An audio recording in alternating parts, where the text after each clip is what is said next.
కారణం ఏదైనా ఒక్కసారి అప్పుల ఊబిలో కూరుకుపోతే అందులో నుంచి బయటపడటానికి చాలామంది లైఫ్ లాంగ్ కష్టపడాల్సి వస్తుంది. కానీ చైనాకి చెందిన 25 జాంగ్ అప్పులు తీర్చడమే కాదు, 5 ఏళ్లలో 1.5 కోటి కూడబెట్టాడు. అది కూడా ఫుడ్ డెలివరీ బాయ్గా పనిచేస్తూ. కోట్లు వెనకేయడం వరల్డ్ రికార్డ్ అనే చెప్పుకోవాలి. అతను అద్భుతాలు చేయలేదు, లాటరీలు కొట్టలేదు, విశ్రాంతి తీసుకోకుండా, సెలవులు లేకుండా నిరంతరం పనిచేస్తూ ఈ స్థాయికి చేరుకున్నాడు.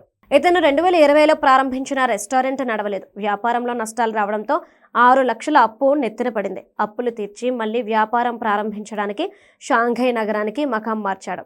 అక్కడ ఫుడ్ డెలివరీ బాయ్గా చేరి అంచెలంచెలుగా ఎదిగాడు. రోజుకి 14 గంటలు పనిచేస్తూ ఉదయం 10:30 నుంచి అర్ధరాత్రి 1 గంట వరకు డెలివరీలు చేసేవాడు. డెలివరీ చేసేటప్పుడు ఇతను వాకింగ్ చేయడు, రన్నింగ్ రేసుల పరుగులు పెట్టేవాడట.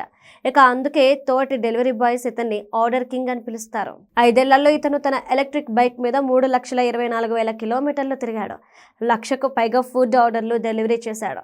బాగా సంపాదించడంతో పాటు వచ్చిన ఆదాయం జాగ్రత్తగా దాచుకోవడం జాంగ్ విజయంలో మరో ముఖ్యమైన పాయింట్.